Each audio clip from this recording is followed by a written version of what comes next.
Because what the president inherited and Republicans inherited when we took over after Joe Biden and the Democrats had been in charge, our country was weaker. Our country was poorer. Our country was less safe. And what we've seen is a complete reversal over the last year, with a focus on significant changes at the border, where we now have a secure border, most secure it's been in years and years and even decades.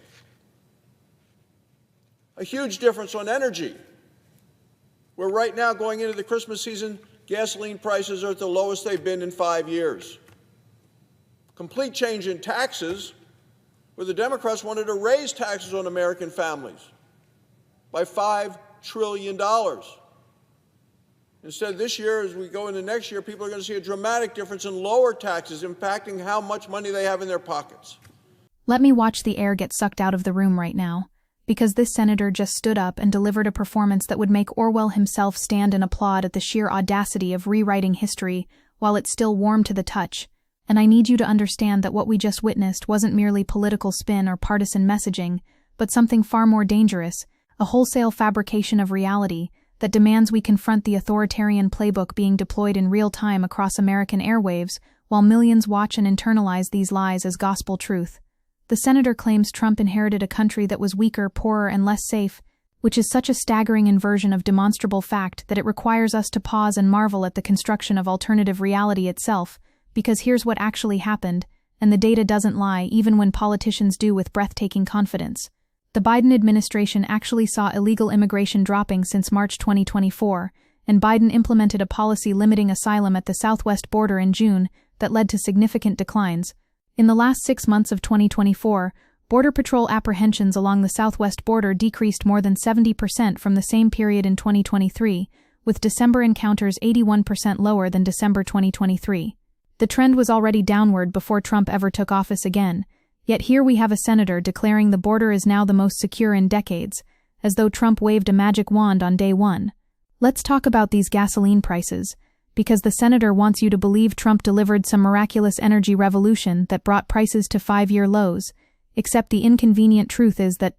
retail gasoline prices decreased to an annual low of about $3.01 per gallon in early December 2024, which was still under Biden's watch, and gas prices are the lowest they've been in 4 years, with the national average staying below the $3 mark since December 2nd, and travelers are paying less than they were last holiday season when the national average was $3.04 to close out 2024. Trump didn't do that. Global oil markets and weakened demand did that. But truth has never been an obstacle when constructing mythology around authoritarian strongmen who promise simple solutions to complex problems.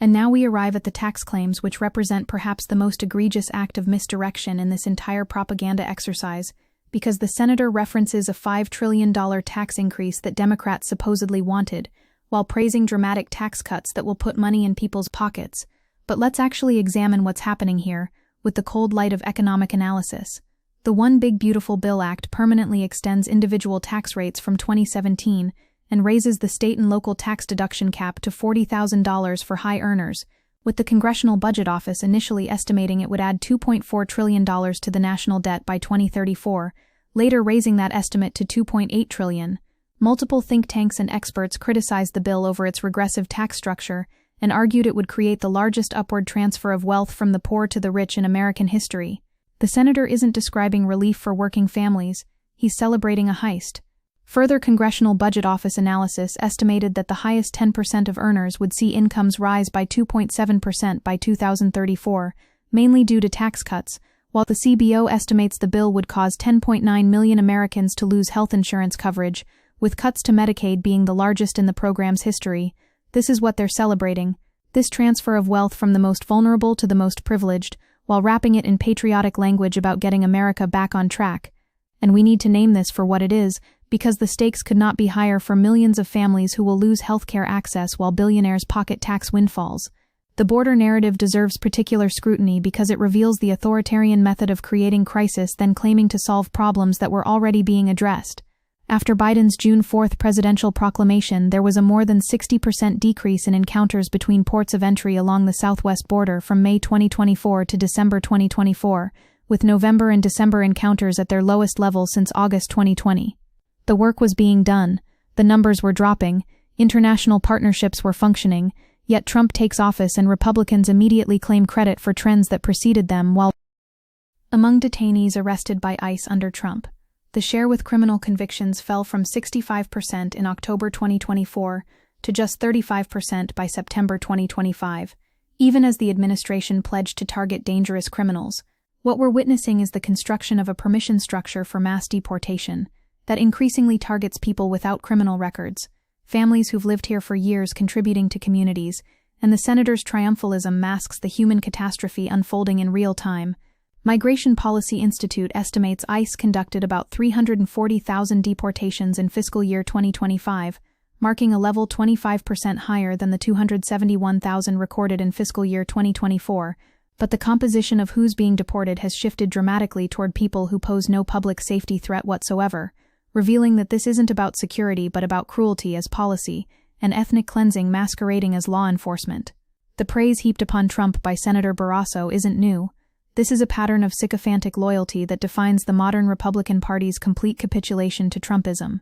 Barrasso became the highest-ranking GOP senator to endorse Trump in January 2024, declaring that night on Fox News that we need Donald Trump back in the White House, and in responding to Trump's address to Congress, Barrasso said, "What we heard tonight from President Trump is a commitment to American greatness and promises made and promises kept. This is the language of cult devotion, not democratic accountability, the erasure of critical analysis in favor of glorification of the leader whose vision supersedes empirical reality. Think about what's being normalized here in this very clip that's gone viral, because millions will watch this and absorb the message that Trump saved America from Biden's chaos, that the border was wide open and is now secure, that the economy was failing and Trump fixed it, that taxes were going to crush families but Republicans rescued them, and every single one of these claims ranges from misleading to outright false, yet they'll become accepted wisdom among vast swaths of the electorate who never see the corrections or read the budget analyses or examine the actual data showing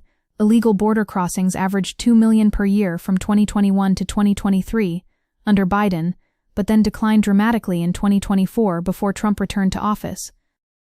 The national security claims deserve their own interrogation because Republicans constantly invoke safety and strength while pursuing policies that actually make America more vulnerable and isolated. The praise for Trump's border policies ignores that illegal immigration generally dropped since March 2024 under Biden, and it dropped significantly after June, when Biden implemented a policy limiting asylum at the southwest border, demonstrating that multilateral cooperation and strategic policy implementation were working before Trump's return brought family separations, mass raids, and international condemnation that damages American credibility and soft power across the globe. We need to confront the epistemological crisis at the heart of contemporary conservatism, because this isn't simply about disagreeing on policy solutions, it's about the fundamental rejection of shared reality as a basis for political discourse. When a senator can stand before cameras and declare the border most secure in decades while the White House's data use regarding immigration drops is misleading, and the claims overemphasize data from a short time period, with immigration trends ebbing and flowing regardless of who's in office, we've entered territory where facts themselves become partisan weapons rather than foundations for reasoned debate about competing visions for America's future. The economic mythology being constructed is particularly insidious because it preys on real anxieties about cost of living and wages, while directing anger away from corporate profiteering and wealth concentration toward scapegoats like immigrants and government spending on social programs. The claim about Democrats wanting to raise taxes by $5 trillion deliberately conflates letting temporary tax cuts for the wealthy expire with active tax increases on working families, a distinction that matters enormously but gets obliterated in soundbite warfare designed to trigger emotional responses rather than analytical thinking. Extending the Tax Cuts and Jobs Act would decrease federal tax revenue by $4.5 trillion from 2025 through 2034, with long-run GDP only 1.1% higher, offsetting just $710 billion or 16% of the revenue losses. These cuts don't pay for themselves despite Republican gospel insisting otherwise. They explode deficits that Republicans suddenly stop caring about the moment their party controls spending, revealing the cynical bad faith that characterizes so much fiscal conservative posturing that disappears whenever tax cuts for donors and corporations come up for votes. The praise for Trump's address and the warrior dividend represents pure spectacle, symbolic gestures designed to create emotional resonance while material conditions for working Americans deteriorate under policies that prioritize the already wealthy. A CBS poll found that 76% of viewers approved of Trump's 2025 joint address to Congress, with 2 out of 3 saying the president spent time on issues they care about, which tells us that the performance resonates emotionally, even as the policies embedded within it transfer wealth upward and strip protections from vulnerable populations who lack the resources to fight back against concentrated power. The border emphasis serves multiple authoritarian functions simultaneously, creating an external threat that justifies expanded state power,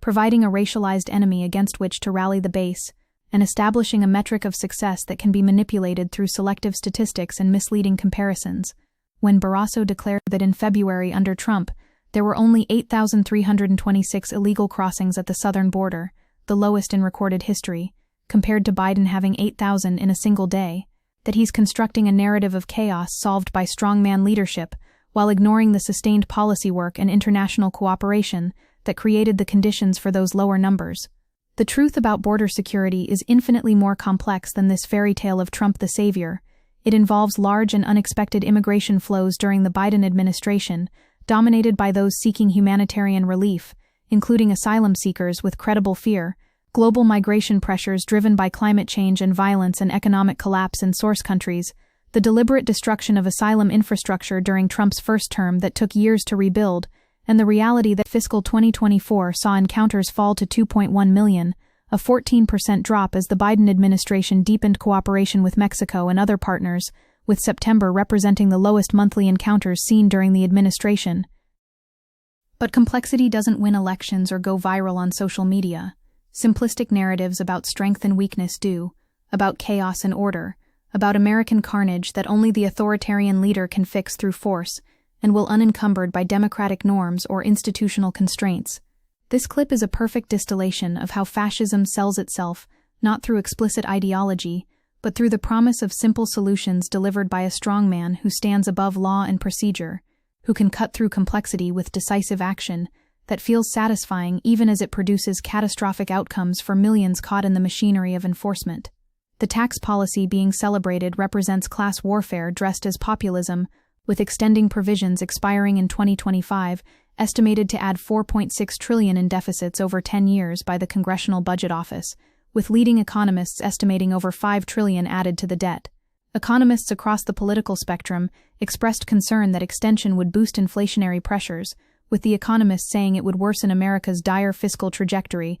Yet here's a senator celebrating these cuts as though they represent relief for struggling families, rather than a generational transfer of wealth to those who need it least, while gutting the programs working people depend on for healthcare and retirement security. The Urban Brookings Tax Policy Center estimated the top 5% of earners would get 45% of the benefits if extended, while Trump campaigned on extending all tax cuts plus adding additional cuts, including on corporations, tips, and Social Security payments. This is nakedly oligarchic policy disguised as middle-class tax relief, the kind of economic violence that hollows out social solidarity and democratic capacity, while concentrating power and resources among a smaller and smaller elite that then uses that power to further entrench advantages through regulatory capture and political manipulation.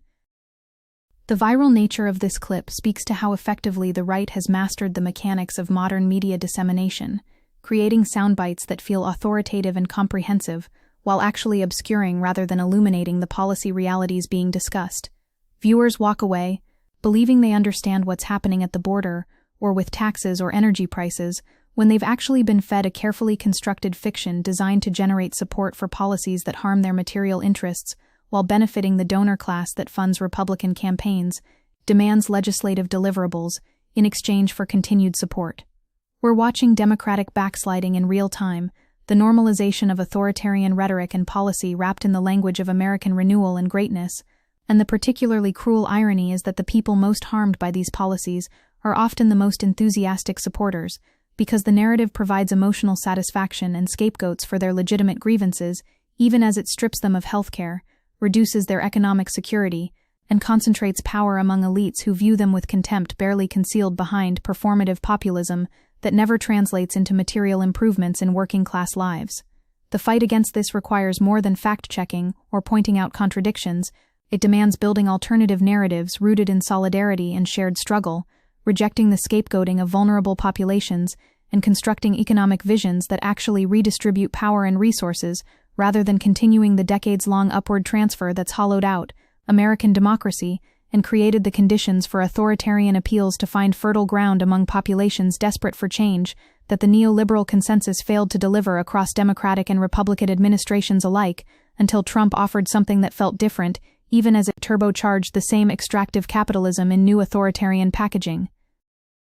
This senator represents a party that has fully embraced minoritarian rule, voter suppression, and the subversion of democratic norms in service of maintaining power against demographic and ideological shifts that threaten their coalition. And the lavish praise for Trump reflects the party's complete transformation into a personality cult organized around loyalty to the leader, rather than any coherent ideological principles or policy agenda beyond tax cuts for the wealthy, deregulation for polluters, and culture war red meat for the base to distract from the material theft happening in plain sight.